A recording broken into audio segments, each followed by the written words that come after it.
Hello all, welcome to Application Security Vulnerability Assessment Lab session.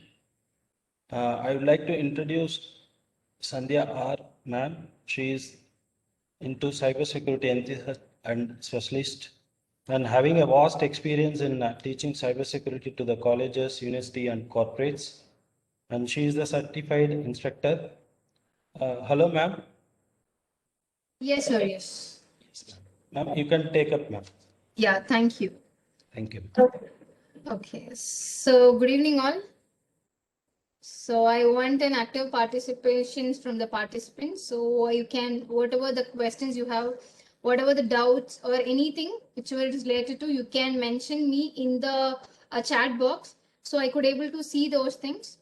So before going with the session, I think last week also I have conducted the same, like not last week, like the last session was the same with SISAR. I just gave the introduction to application security, and we have discussed on many tools and techniques, and we also discussed on, like say, how do we exploit and all those things. So I hope that the participate, like the last time participants also will be here. So to continue with the session and to give the overview of how do we handle the cyber, like application security courses, I would like to know, before starting my session, I would like to know how many of them are into this cyber security, means in this application security for the first time.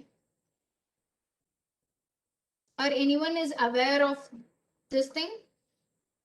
Aware of application security? Or how many of them are beginners? So that's what my question is. You can either reply in chat or else you can unmute yourself. Anything is fine.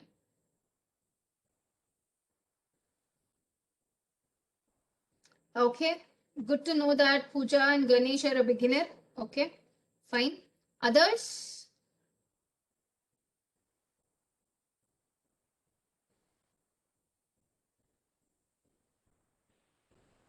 Okay, Akshay has some knowledge on application security. Good to know that.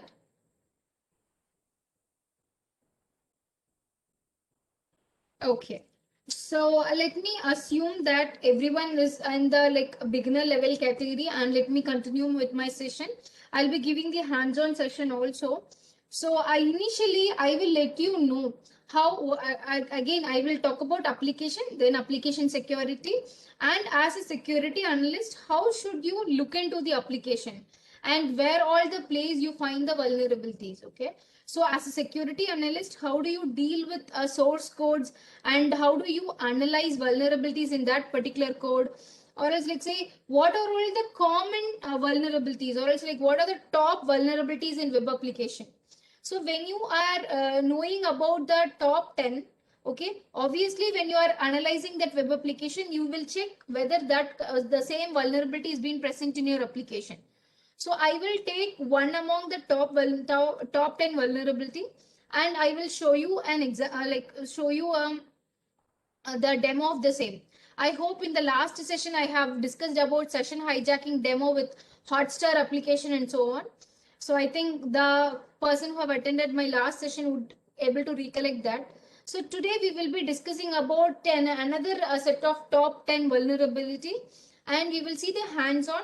I will let you know how do we work on that tool as well, since you are a beginner of the same. Okay. So let me share my screen.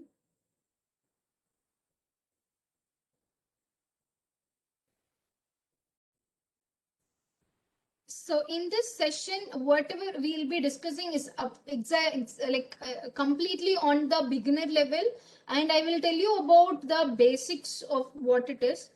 So what application security is nothing but, see, I will try to make you think of the security behind an application. Okay, so simple. Assume that you are booking a ticket, okay, a train ticket or a bus ticket, okay, and you when you are making the payment is not successful, and but you are getting a message saying that your payment is successful and your amount is got debited as well. And also, like when you are booking, when you're ordering something, it can be anything.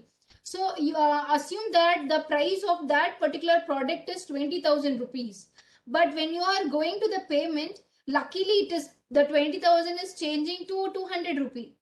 How happy you will feel, right? So this is a kind of bugs that is there in a application. Okay, so the web application is nothing but a real normal application that we are working on, and the application security is nothing but identifying those bugs in the web application. Okay, see, like as I mentioned, IRCT is a web application, and let's say your GoDaddy and everything is nothing but a web application that we are using.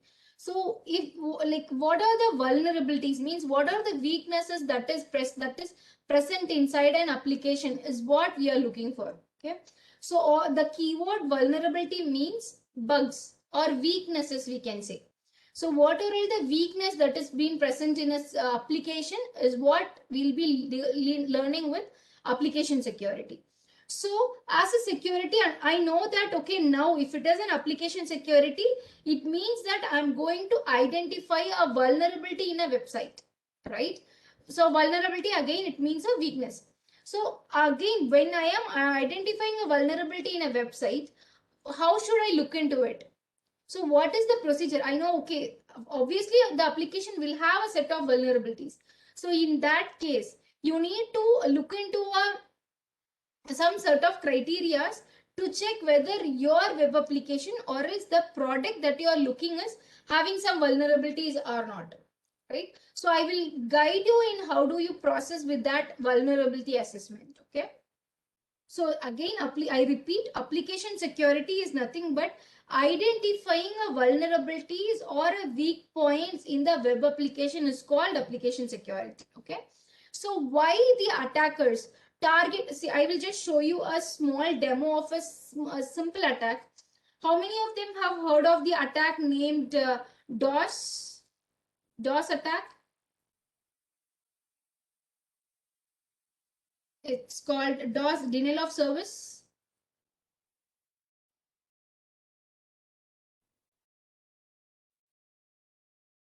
Is anyone have heard of it before about DOS attack? Denial of service? Yes, okay. Prithvi have heard of it. Okay. Others?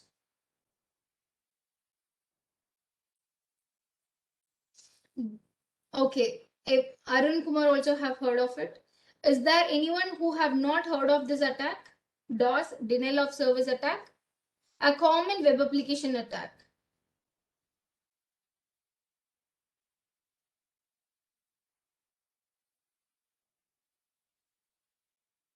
Is anyone have in here does not heard of this word called DDoS, denial of service attack, and all those things? Else, if you are not aware of it, I can show you with a small demo of the same. Yes, DDoS and DOS are similar. DOS is nothing but denial of service, and DDoS is distributed denial of service. So, okay, I'll show you a small demo of DOS attack so that those who have heard it theoretically would be able to see that practical. So again, like I'm doing it in a Kali Linux. The last session I have explained about what is Kali Linux and how do we download, install, and so on. So similarly, again, I am just opening a tool called Xerxes.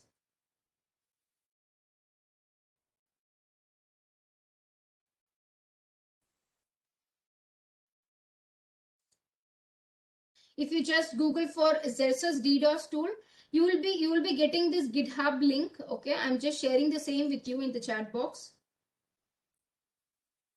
Okay, so what is DOS is nothing but, before going to the demo, I will explain what is DOS. DOS is, as I mentioned, denial of service. So many might have experienced this DOS, but you will not know that it is actually a DOS attack. Okay, see, for example, if a result, see, if your college result has been announced, okay, means your university exam result have been announced. So in that case, when you want to see that result, will you be able to see at the moment when the result has been published?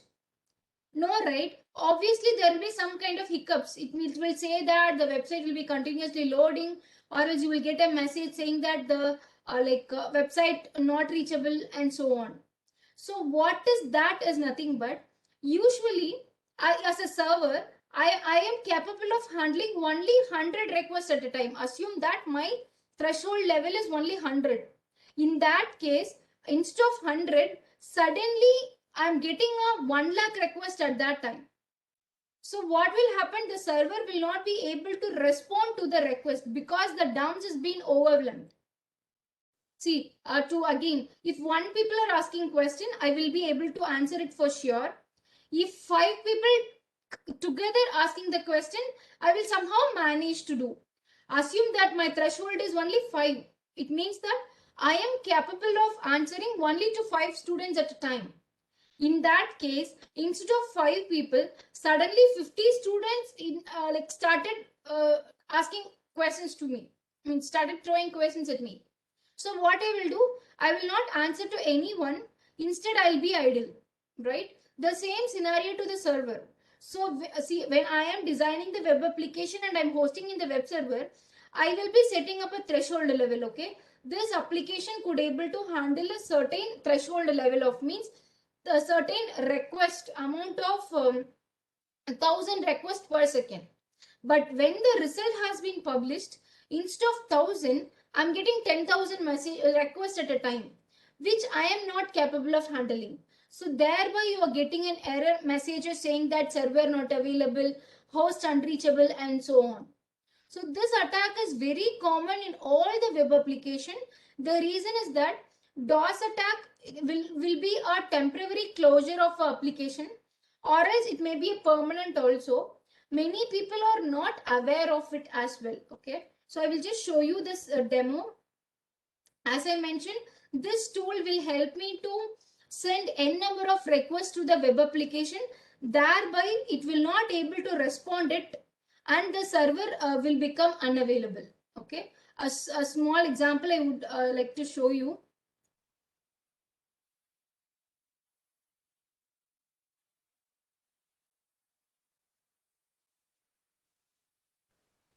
Again, whatever I'm teaching over here, it's just for an educational purpose. So I'm just having the site, and I don't want you people to just replicate in some other sites, not in these sites. Again, a disclaimer. So I can see that there are 2 sites, okay, which I could see that it is not secure as well. So it means that it is a HTTP site, right? What is the port number for HTTP? You know, ports, protocols, and so on, right? Yes, Prithvi, the port number for HTTP is 80. And what is it for HTTP? Yes. Yeah, correct, Nandish. So like for HTTP, the port number is 80. And for HTTPS, the port number is 443. Okay. So I'm using my Kali Linux. Okay.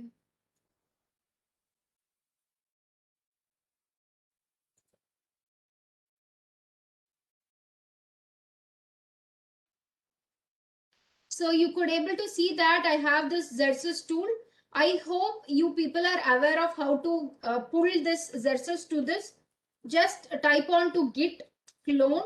You just copy paste the link that you have. Okay. So like I just copy pasted this link. So if you just copy paste, you give enter, you will be able to download this particular tool. Since I already have that, I'm not going to download it again.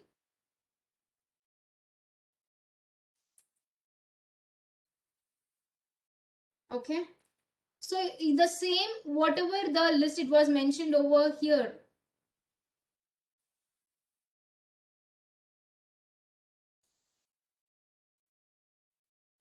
The same file xerxes.c. This C, it is a C script which just continuously sends a like request to the particular website. Okay. If you could see here, or if those who are good in programming, you'll be able to understand it quickly. See, I'm going to continuously send the packet again and again. So that's what I'm going to do here. Okay.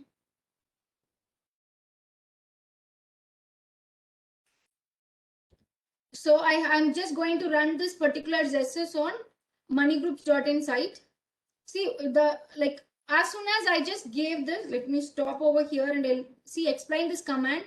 So since it is a C program, I'm just using /xerxes moneygroups.in, and since it is a HTTP site, I am using port number 80. Okay. So again, let me show you that this site is loading fine. It has no issues. Okay. So now what I'm doing, I'm just compiling this tool. See, now I'm again refreshing. So if you could see here, behind this, see, there is a delay here in this money groups. It's not loading right now. See, it's taking a time because here I'm continuously sending the response. See, now I got a message saying that no connection could be made. It means the server is not available. See, when it's load, we'll get an error message saying that the server not reachable. Let me stop this.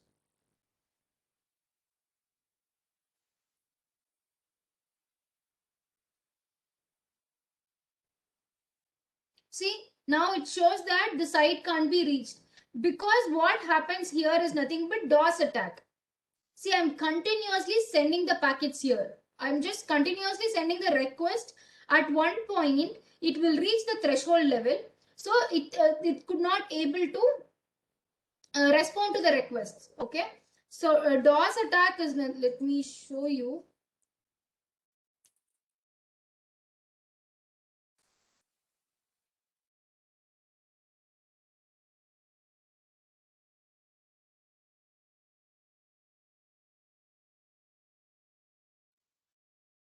See, this is the difference between DOS and DDoS.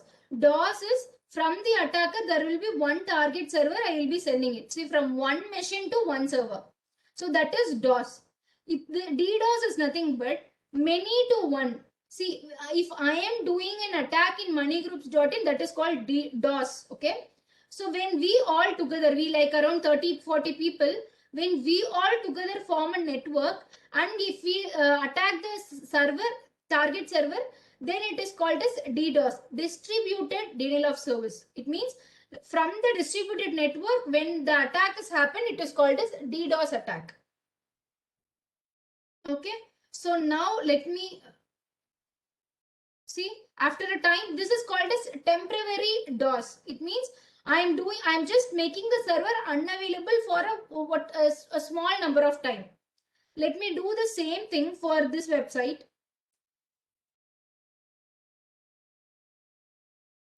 Like Devi & Co. Let me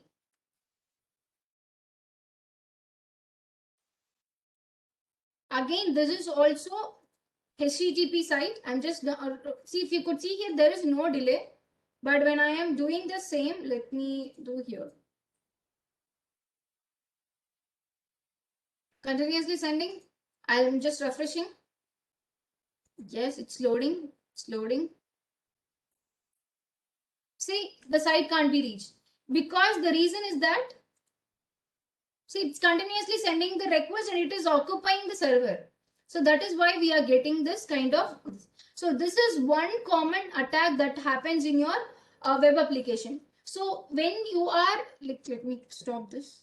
Yes, when you are starting with your attack, so the first thing you can just check whether this DDoS attack or DOS attack is possible by using this Xerxes tool. And there are so many DOS tools that, can you just allow me to unmute? I have doubt. Yeah, sure, Mohammed.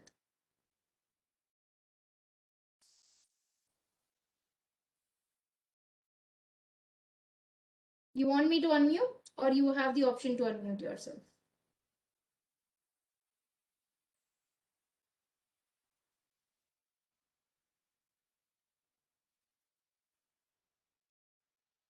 Okay, 1 minute. Let me.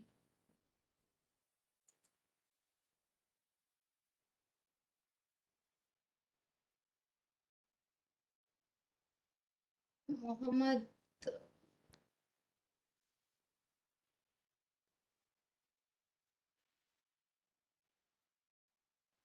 Try now.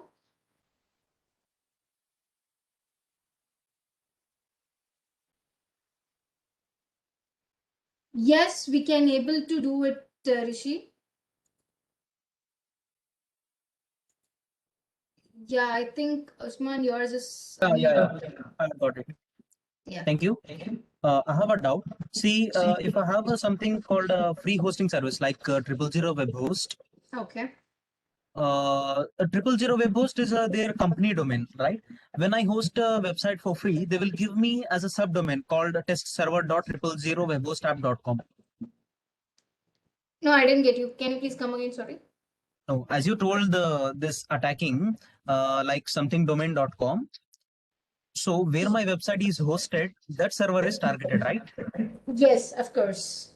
Okay. When we come to some big companies like 000 Web Host, it's a hosting providing company. Yeah.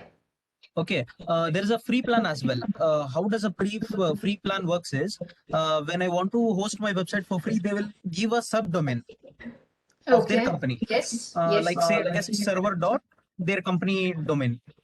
Yeah, like dot triple zero Okay. web host and all those things. Yes. Yeah, say test server.000webhostapp.com. Then if I try to attack that site, will only my site get targeted or whole the server is attacked?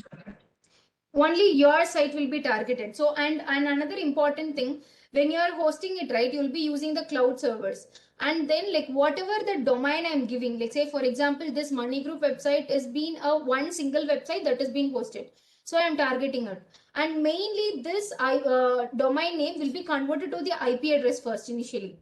So whatever the IP address that has been allocated to your subdomain, so that will be targeted. So it's not like Okay, when yeah, I'm doing basically an attack. subdomain also has, sorry. Yeah, when it doesn't mean that if I am, like say for example, it is Mohammed.000 web host. So when I am trying to attack, means doing a DDoS or DOS attack, it will be targeted only Mohammed dot triple zero web host. It will not target the whole domain 000 web host.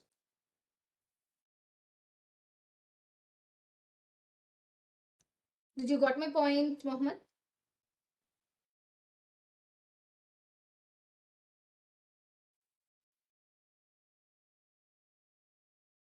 Is that clear? So please continue, Sandy. Okay, sure. Thank you. So this is the first thing usually we do, and again I repeat for Mohammed. So when I am targeting again, since it is a single website, it will not be like say it will not. If I am starting with a security testing and all those things, I focus on a particular, like say Mohammed dot a 000 web host and so on. So when I am doing the attack on the subdomain, obviously it will not redirect to, it will not my main domain will not get compromised. Okay, because let's say this deviantcode.in, again it is to me it is deviantcode.in, but to the system it is not exactly deviantcode.in, it is something like a web address. So again, each and every thing that we have will have a unique IP address, and when I am targeting or when I am doing a testing, I will do that testing only based on the IP addresses. Okay, so that is the one point that I would like to mention over here to answer the query of Mohammed.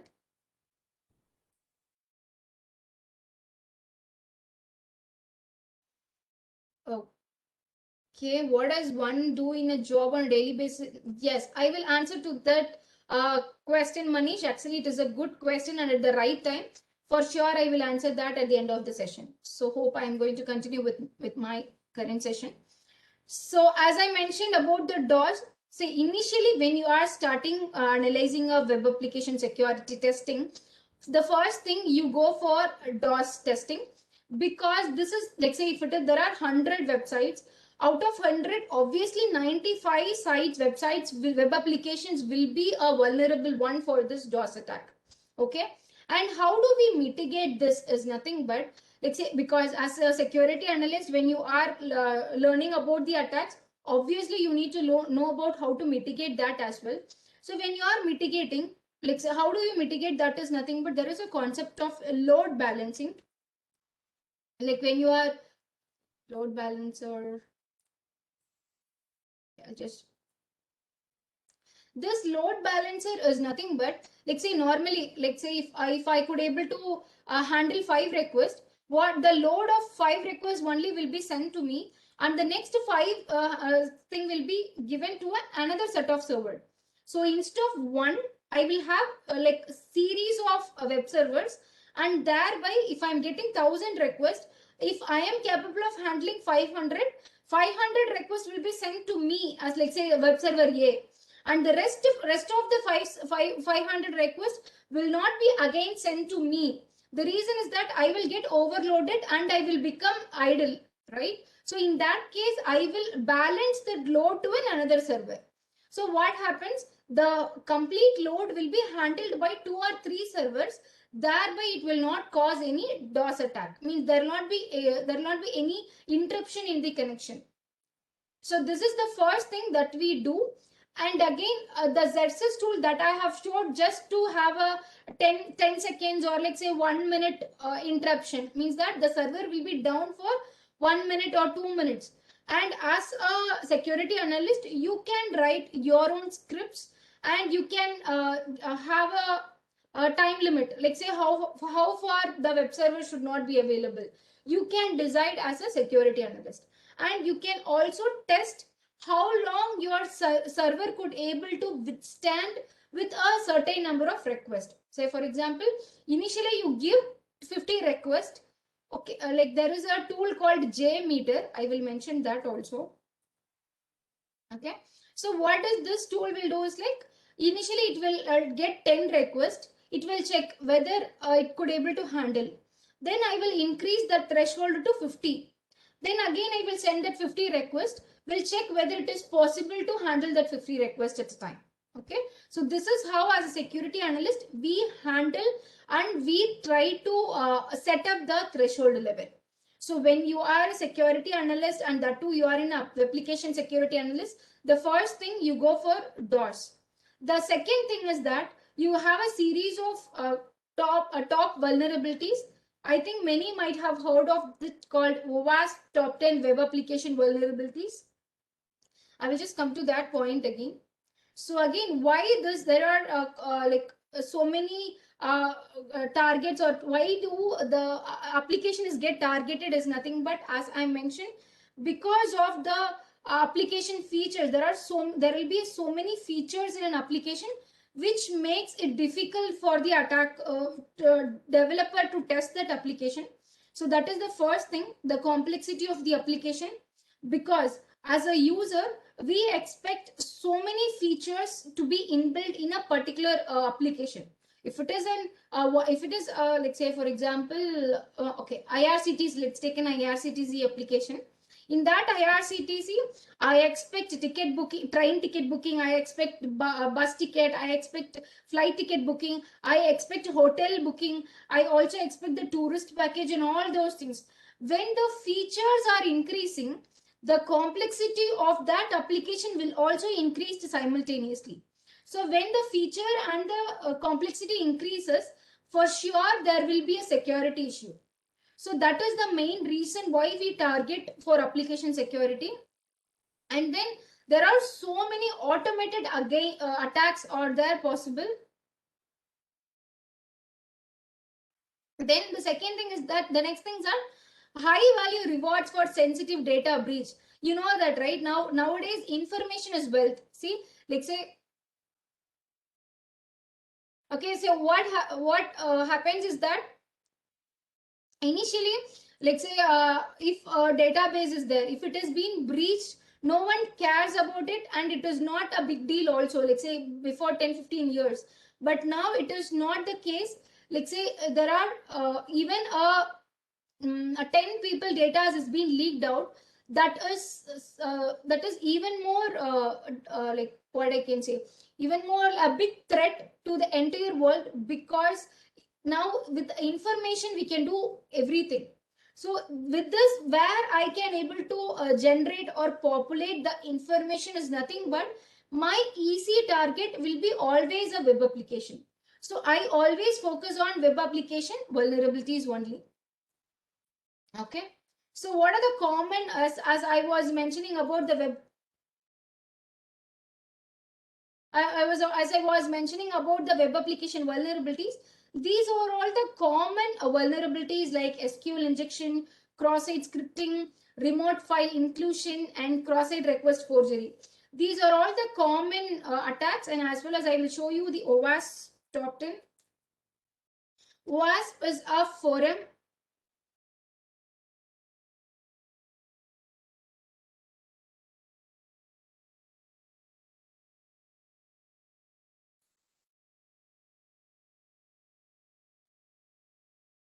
so this is the, I think Rohan, can you just stop sending the request? So this is the top 10 vulnerabilities that will be present in a web application. So whenever you are starting with the security analyst, the first thing that you will be doing is this. You need to focus your testing against these 10, like injection, like example is SQL injection, and then it goes to the broken authentication, and whether any sensitive data is being disclosing, or else if any of your entities, means your objects in your class files, whether it has been redirecting to an external entity. For example, to give a simple example of this XML external entity is nothing but like you when you are signing up, let me say, okay, you are signing up in GoDaddy, okay. So when you are signing in with GoDaddy, let me show you that also. Just an example of this external entity. So here it is asking me sign in. So sign in either if, okay, registered user sign in. So here I can sign in as a normal, like if I have a credentials in the GoDaddy, I can do it, or else I can either sign in to GoDaddy via Facebook or Google, right? So when I am signing in with Facebook to a GoDaddy, you need to think of the linking of GoDaddy with Facebook, right? So instead of directly going to GoDaddy, what I'm doing, I am putting an in-between external entity like Facebook. I am logging into Facebook, and with that, I am talking to GoDaddy. So what happens if the GoDaddy is taking the entire information of yours from Facebook? Or when you are signing up with when you are signing in with Google, what will happen when you are signing in via Google? What if GoDaddy gets the information of your Gmail username password, or is your Gmail contents via when you are giving this permission? Okay, so you need to think of that also. So that is one of the topmost vulnerabilities in a web application. When you are signing in to from a external party or as a third party, you need to see what are all the permissions that you are giving to the particular like, okay, GoDaddy, right? See, I'm signing into GoDaddy via Google. So what are all the permissions that I am giving to GoDaddy? So when I am logging in with Google, what all GoDaddy can do with my Google? So only thing is they can verify whether my username and password is correct. They cannot use my username and password also. So these are a kind of vulnerabilities where most of the application is suffering from. So that is why they have mentioned it.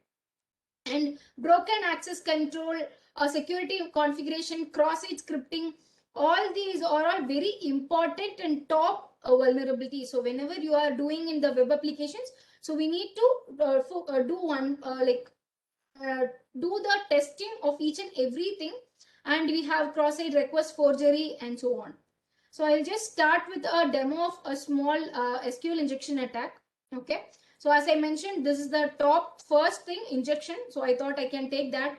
And whenever you are doing a web application security testing, obvious one, you have to check.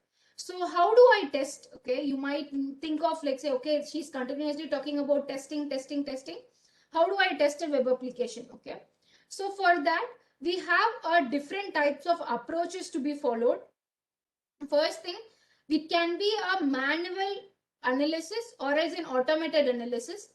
Manual analysis is something like, I will take the source code of the web application, I will analyze the application, I will just go through each and every line and check if there is any vulnerabilities.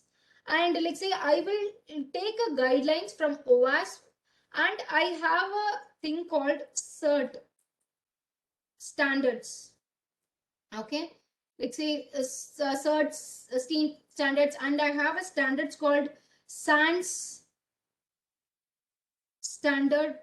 So all these forums gives a guidelines to me of how to like it will give me a list of things. Okay, if it is a sign in page, this thing should be written like this only. So when you are writing the code following that particular standards like SANS or CERT standard, it says that your program is written in a secure coding guideline. With that, your program is written in terms of following the secure coding guidelines. Okay, so these people belong to SANS and CERT, OWASP. All these people will help us to write or code our program in a secure way. Let's say we have each and everything in a secure way. So I'm just sharing this names in the chat box. SANS and SANS, WASP for web application vulnerabilities, and CERT. So these forums gives us an idea of what exactly the secure coding practices are about. So to show you a simple example, let me open.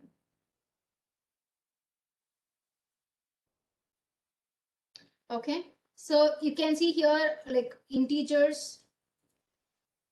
See, let's say the risk, okay, when your program has this particular vulnerability and how your program will suffer. And when the attacker is attacking your program, how severe it is, whether that is a low or the impact will be less, how the consequences will be. For example, when you are using a signed integer and the compiler is taking as an unsigned integer. So there are so many things, the small things that makes your application more vulnerable. You might have heard, right? Let's say the WhatsApp is getting hacked, like in so many things. So how WhatsApp, there was a recent hack in the WhatsApp also. So how they are hacking is nothing but, you know that your WhatsApp is highly encrypted, end-to-end encryption. All these things are quite fine. But still how the attackers are hacking to the application is nothing but the libraries that the WhatsApp is using. Like say, for example, there will be a import math and you will be having the functions, let's say normal, include conio.h, include stdio.h, include math.h. It is all the libraries that I'm calling. Similarly, when you are working with WhatsApp having the libraries in C programming, where that C programming is written a long back, they have not followed any security guidelines. So the vulnerabilities in that particular library function, which is written in C program, have made a complete compromise to the WhatsApp application itself. So that is why nowadays all the industry, all the organization is looking for an expert in a secure coding. Okay, so when you want to become an expert, you need to follow all these guidelines when you are creating your program.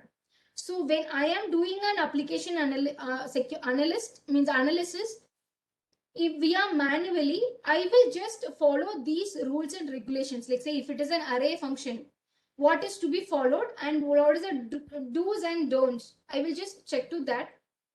I will analyze. And same if it comes to an automatic analysis, there are so many tools which can do the vulnerability checking. As I mentioned, I will just show you a simple example for SQL injection.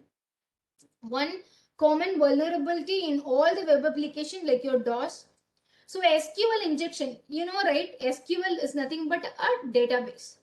And injection is nothing but, you know what is injection? Let me show you with a small...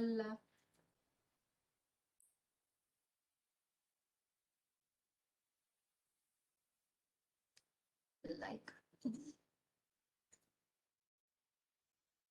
see what happens is that, like, normally what a web application, SQL injection is nothing but, see, you'll be having a login page. The attacker will send a values, like say the username and password. So what the attacker will try to do is that with the help of that username and password itself, the attacker will try to send a script file in your login page. Okay, when that script file is sent, that you know that the username that you are entering again, that will be going back to the database only. So similarly, what the attacker will do is like the attacker will try to inject a malicious link in the particular login entry phase, and thereby your SQL is being injected with a malicious entry. Again, I will tell in a simple terms. For example, okay, Rishi, let me take an example with Rishi. Rishi has an account in Facebook. His username is Rishi and password is Rishi at 123. Let's take it like that. So now as an attacker, what I'm doing is that I know that there is a user called Rishi. I'm just trying to inject the values like instead of Rishi at 123, I am changing the password to something else. Like instead of Rishi and Rishi at 123, I am changing to Rishi and Rishi at 1234. So I'm injecting the malicious values inside a website. So that is called as SQL injection. SQL is a database. Injection is nothing but like putting the malicious or unwanted entries in the database. I hope you got an idea about SQL injection. So similarly, so what I'm doing, I'm just sending a true statement. See, select star from users where user ID is. I'm just trying to get the user ID. So whenever you are entering the username, this is how the query will be resolved. Like say select star from users where user ID is this particular thing. So here what I'm doing, I either you select the user ID of 105 or 1 equal to 1. So what is this 1 equal to 1 is nothing but a true statement. So it is something like LHS equal to RHS. So always what I will check in my data, when you are giving a login, I will check your username and password is matching. So which is nothing but both are equal or not. Similarly here, what I'm doing, I am injecting a query saying that either you enter a value of 105 or else you take the value 1 equal to 1, which is a true statement. So I am injecting a malicious value. I'm trying to bypass that particular login mechanism itself by injecting a true statement. Okay. So how do we do that? Just a lab setup. I know that everyone know about Kali Linux. Download a VMware. Okay, VMware or VirtualBox, whichever you're comfortable with. Download this Kali Linux. Boot this in your VM. And then there is another tool called operating system VM called Metasploitable 2, which is meant for learning, which is a vulnerable machine itself. Okay, I'm just copy pasting to this so that you will able to know about it. So Metasploit is nothing but a vulnerable machine which has vulnerabilities, let's say just for an educational purpose. It's like you can learn in this, learn or try exploiting with this operating system. So I have both these things in my system. Let me show my VM. So this is my VMware virtual player. See, if you could see here, I have mounted with Kali Linux. I have Metasploitable 2 and this Windows 7. So now when you are start practicing your application testing and all those things, it is recommended to have a Kali Linux and to have a Metasploitable. So I have this machine over here. Let me see. I have this Metasploitable 2. Let me close this and open back. So I'm just opening this Metasploitable to open. So normal, how you will mount the operating system, you can do it similarly. Okay, see it's loading. So one thing is whenever you are setting up this environment for doing the testing, Make sure that your VMs are talking each other. It means that VMs are pinging between each other. So I have this Metasploitable 2. It is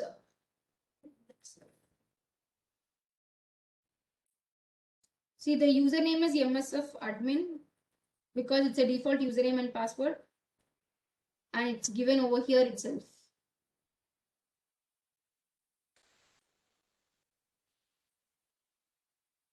Okay, keep it again.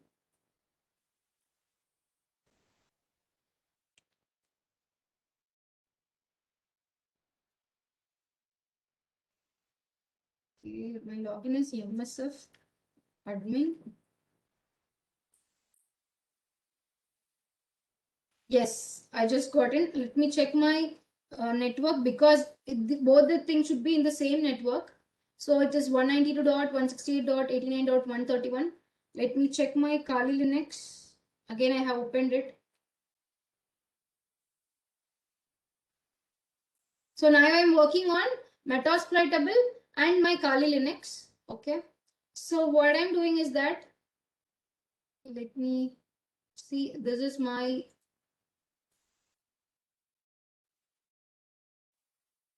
so initially try pinging to this IP, check this IP address.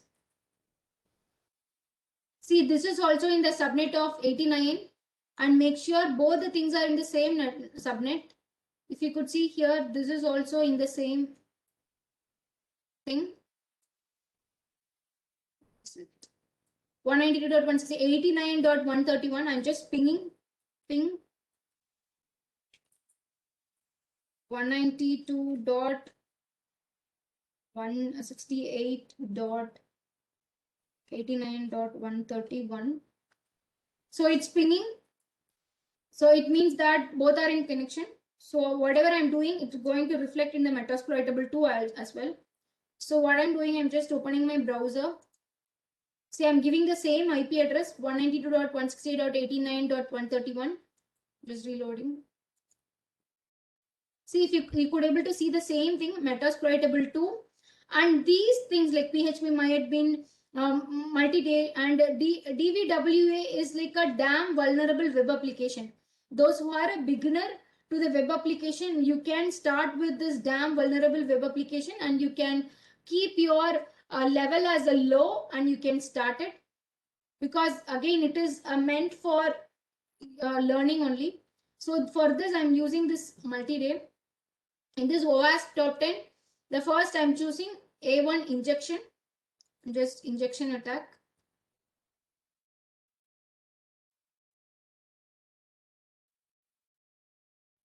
I'm just giving bypass authentication,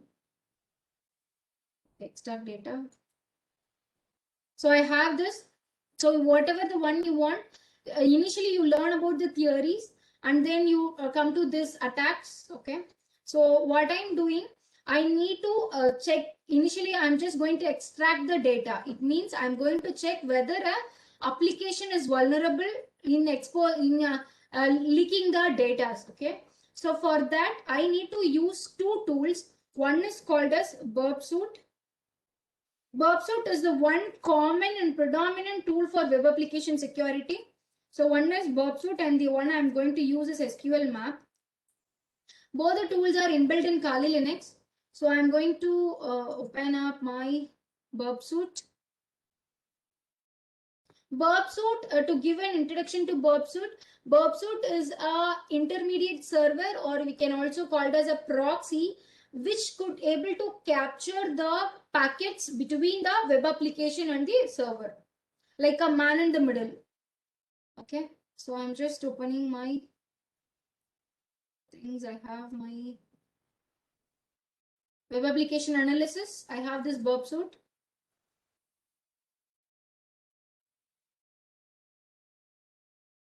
Okay. So it's opening next. I'm just giving start burp. So my burp has started. So initially, before testing my web application, I need to create the connection between my server and as well as my thing. Okay, means my Burpsuit and as well as my web application. I need to get in connect with. So what I'm doing is that, let me check my proxy. User options.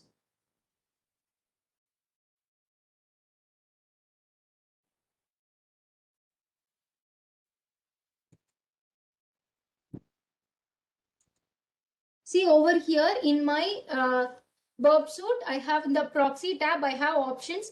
Here, this default is nothing but it will listen to the connection of 127.0.0.1. So I will explain that how this Burp Suite work is nothing but, see, I have a web application, I have web server, web application, web server. This is my proxy, which is nothing but your local host. So your web application initially before using Burp Suite, these two persons will talk directly. Okay, there will not be any interruption in the connection. But when the Burp Suite is entered into the picture, so here this proxy will be added in between, and your web application will talk to proxy, and proxy will tell the information to web server. See, for example, if I am googling for skillsda.com, okay, skillsda, what happens is that it will not directly reach to skillsda website. What happens is that request for skillsda website will be sent to the proxy, then proxy will forward that request to web server, and again the process continues. So in order to set up, see, this thing will be redirected to proxy, which is nothing but 127.0.0.1. If you see here, this interface 127.0.0. See, Burp's proxy uses listeners. So this proxy listen to 127.0.0.1. So I am going to talk to 127.0.0.1, and this proxy is going to listen to that. Okay, that is the connection over here. So now my Burp is ready to listen, but I need to talk, right? For that, I will go to my Firefox. In this, I have options. Okay, custom preference. Let me type it as proxy. See, initially it was use system proxy, whatever is there. So now it is going to be manual proxy. So I am going to enter the IP address. So I am going to whom I am going to talk with. So this system proxy is nothing but your normal connection. Now I'm going to talk with 127.0.0.1, and the port number is nothing but 8080. The reason why I'm giving over here is, yeah, see, it is 127.0.0.1 and listening to the port of default port 8080. So I'm just using, so I'm just using this link. I'm just giving OK. So I will just, before that, I will just show you an example. Now, if I reload this, it has no interruption. It's just loading, right? Now, if I enter this preferences, where is my preference? I'm just given OK. So see what happens if I reload this. It will take some time to set up. If you see my Burp Suite, intercept is on. Okay. So let me reload. Okay, let me check to.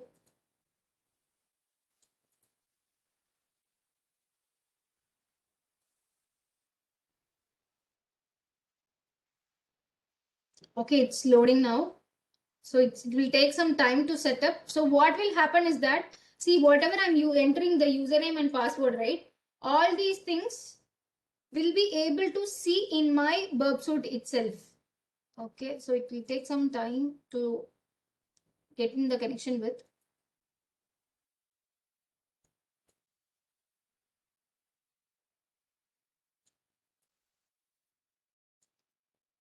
So let me check my Burp Suite.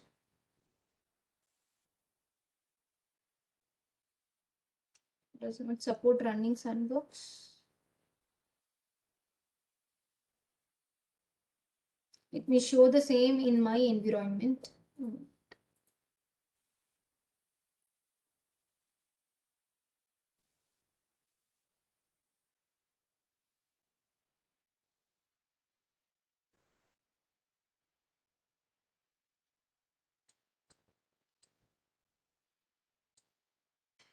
There I have my Firefox. So again, if you see that my proxy, I have my options 127.same 0.0.1. Let me use my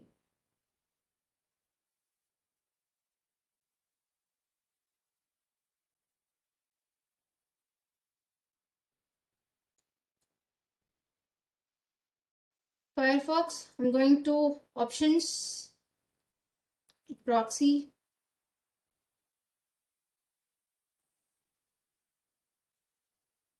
Manual proxy 127.0.0.1 and port number 80. So before that, if I'm just opening Skillsda, if you could see, I'm sorry.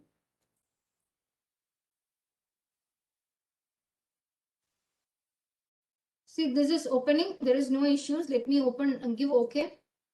Okay. So what happens? See, whatever I'm just sending, everything will be responded over here. See, like.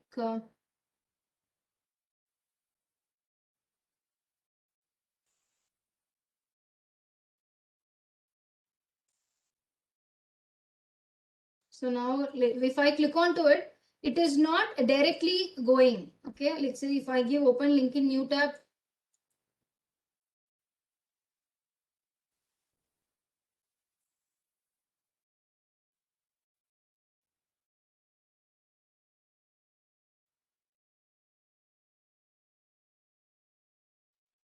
See advanced.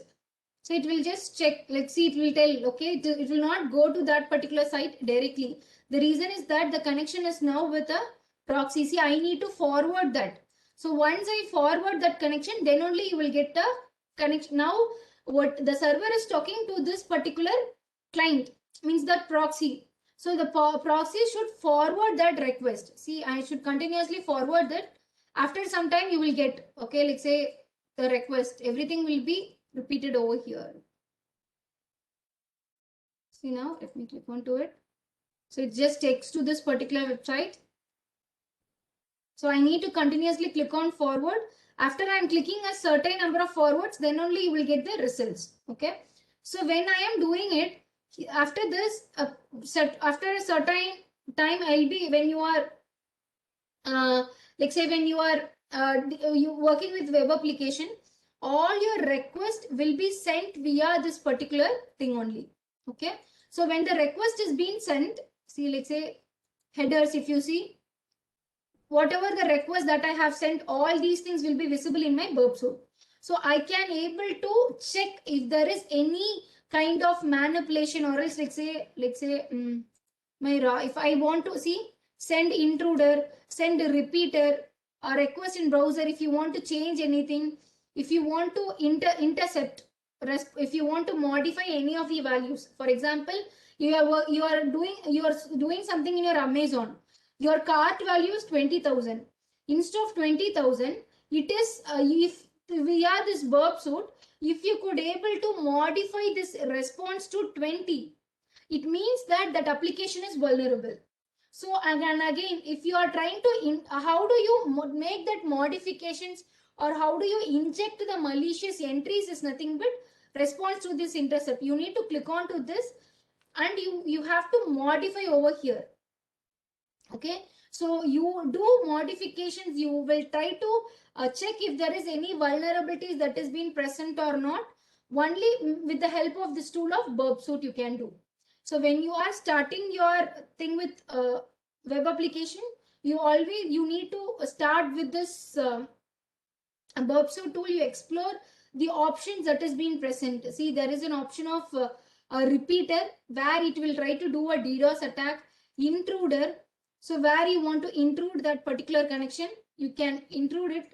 Means you will be continuously sending the request over there. Okay, so I request you to explore this particular tool, and the same, like, since it's not getting connected still, like say when you are clicking onto this, you will get an option. You'll be able to get the response like this. See, this is how the snippet that I did. Let's say on this page, you will be able to see whatever the username that I have entered and as well as the password. If I could able to see that username and password, it means that the web application is vulnerable. So what I can do, I can right click and can able to edit this username and password, and I can able to forward it so that my SQL database will update it with the entry here. Okay, so that is one common vulnerabilities. And then you can use this tool of SQL map to list out what are all the database that is being present in a particular web application, and all those things you could able to see it. Okay, so the point that I'm trying to convey over here, so when you want to become a web application security analyst, you need to initially know about the CERT standards and the SANS OWASP top 10. You need to know that, let's say, what is it. So once you know, start exploring each and everything. For your benefit, I have two links to share with you. So one is application dot security. I'm just coming back to your queries. Before that, let me complete my part. So this application.security, you have this options for OWASP top 10 for web. Click on to this. So here you will get all sorts of demos. It means that it is not a video. It will explain. See, like for example, in this now as of now we discussed about what is SQL injection, right? You click on to this SQL injection. Here you will have a scenario. You will have instructions to do also. See, like say CarVibe is a mobile riding sharing application that connects people with efficient and friendly and safe drivers in their community. Allies, the CTO of CarVibe, has engaged a cybersecurity consultant named Bob to perform regular penetration tests against this application. Okay, we are going to check our web application testing. Click on to next. It will give you the set of things what should we do. Okay, let's say a developer has recently launched a program offering this, having received. Okay, let me just click on to next. It will tell me what to do. Initially, see, click on to unsubscribe. I just clicked into unsubscribe. Then it will tell me what to do. Okay, let's say I'm just giving Bob at livemail.com. And see, it will tell what is the code that I have, and see, analyze the code. So it will tell what is the vulnerability that is being present, because everything is being sent in the plain text. Okay, so this scenario, you will see what I'm trying to convey over here is you will have a certain types of most common vulnerabilities and the let's say practical experience of the same. If you know what is SQL injection. SQL injection is nothing but inserting or embedding a true entries, means like a true statements. So how do you do that? For that you have a scenario based practical term here. You can click on to this for read the scenario, means you read the case study and start exploring it with the help of instructions. So once you complete all the 15 steps, you will have a practical knowledge on what SQL injection is. So easily I can able to do like next I can do with the instructions, but I don't, because I want you to try it out. Click on to this question, start following up the instructions, and at the end of this lab you will be able to understand clearly what is SQL injection. See, there are 19 steps. Initially, whatever, see, there is a backend code. Modify means you are doing an injection, then exploit that, then like start attacking. Later on you will be able to check to see that the database has been modified. See, extracting the table here, unsubscribe, and you will be able to see what is the vulnerability. And the last interesting thing is you will be able to know how to mitigate that as well. Okay, So one thing, you just, as the link that I have shared, I want you to try all the web application vulnerabilities, means OWASP top 10 over here. This is one side. And the next second thing is nothing but your hacksplanning.com. Again, in this website, you will be having OWASP top 10. Click on to this. I'm just copying that link also to you, which is a very useful link for the beginners. You can click on to each and everything, SQL injection, command injection, or broken authentication. In the broken authentication also, there are so many different types. Click on to each and everything, just an SQL injection. See, ready to see how? See, there is a username and password column. This is vulnerable application. We will trying to hack this SQL injection attack. See, this is the application log. They will tell you what is to be done, what is the username and password, how you are going to inject it, each and everything line by line they will explain you. You need to do as per the instructions and you will be able to exploit that database at the end. So again, I'm not doing this exercise. I want you people to give a try on the same, so that you will get a practical knowledge on how do we handle this. Okay, is that okay?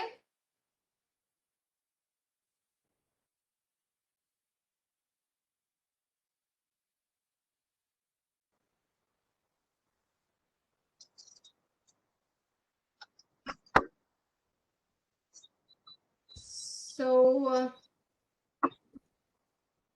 what about SQL sanitization against injection attacks? Yes, nowadays industries are doing that. Let's say sanitization is nothing but, say for example, I have a regular expressions.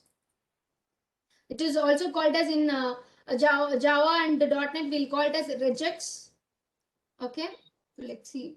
So we will, when I am programming, I will give what is to be allowed, which is called as a blacklisting or whitelisting. People follow, let's say how to, which is to be done. Let's say if the people are comfortable with whitelisting, they will tell only which are the trusted entries, or else if it is blacklisting, I will block all the malicious ones and I will allow all the rest of the entries.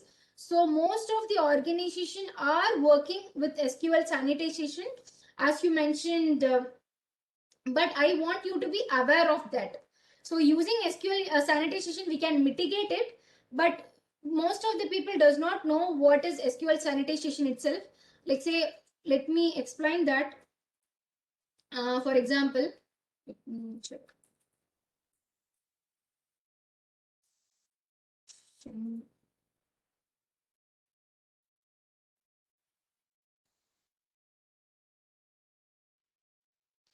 Let me show it. Okay. Okay. So let us assume this is the query that it is sending. Let's say select star from user where email equal to this thing. So where I am entering this, which is nothing but in my user field. Like, yeah, say. So here I am entering in my username and password column I am entering. So when you are entering, when this is being taken to the database, the script will be converted to a normal file. So the meaning of the script will be removed entirely when it has been sanitized.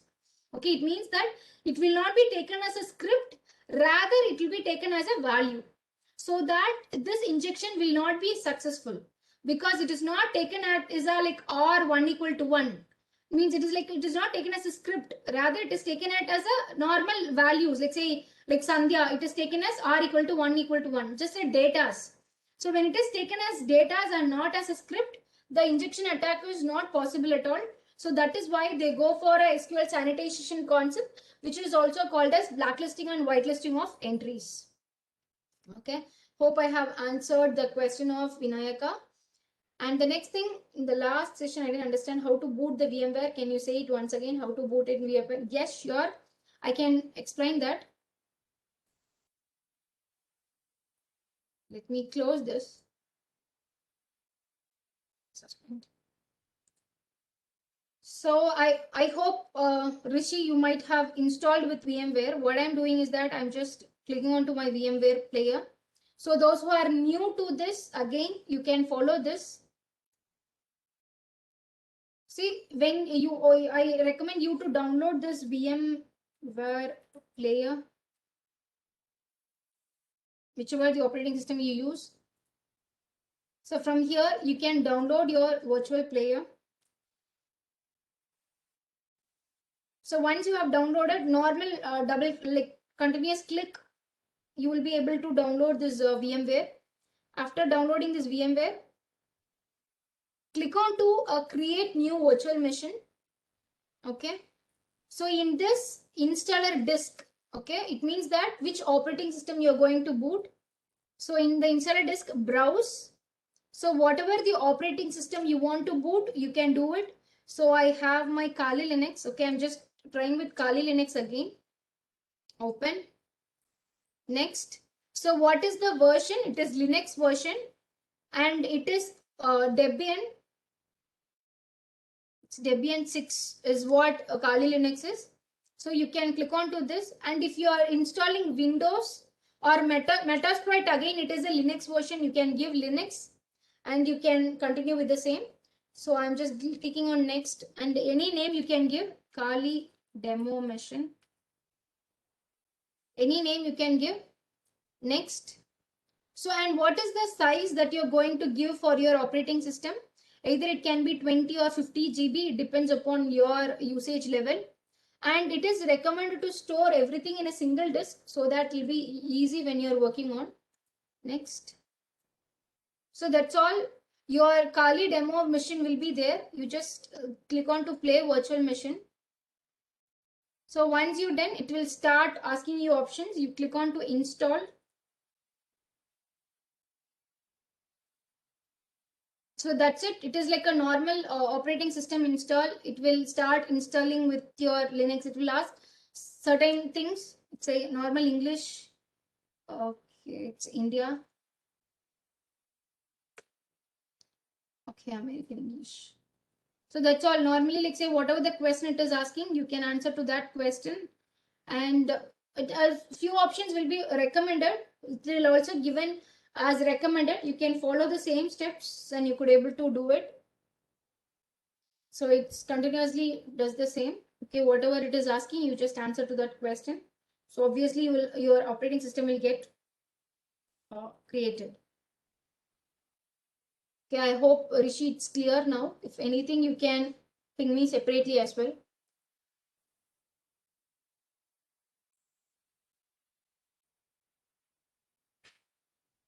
Yes, I need to import port speaker certificate. Since it's, I just want to just give a small outlook on how Bobsuit works. So I just mentioned that. And thank you, Priya. It means. So regarding the recorded session, you will get the inputs from SciSac team. And if I remove the Kali demo machine, will the memory allocated to it at the start free up after? Yes, obviously it will be removed off. Metasploit is there in Kali Linux, then why need to insert separately?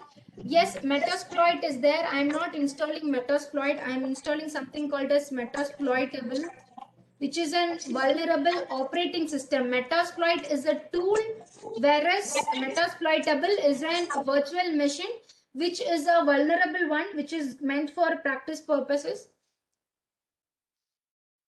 Yes, so that's all. So that's all from my side. If you have any more doubts, you can put in the chat box. Excellent, Satya. I think this was wonderful. I'm sure the students who have listened to it would have benefited. I saw there were like 33 people in the beginning, and then it went on almost to about 70. I really wish they make the most of this session. Thank you so much, Satya. Yeah, thank you, thank you, thank you, Priya. Thanks, Sandhya. Well done. And it was a very good session. I've been following the session too, and well articulated. Thank you so much for that. Yeah, thank you, sir.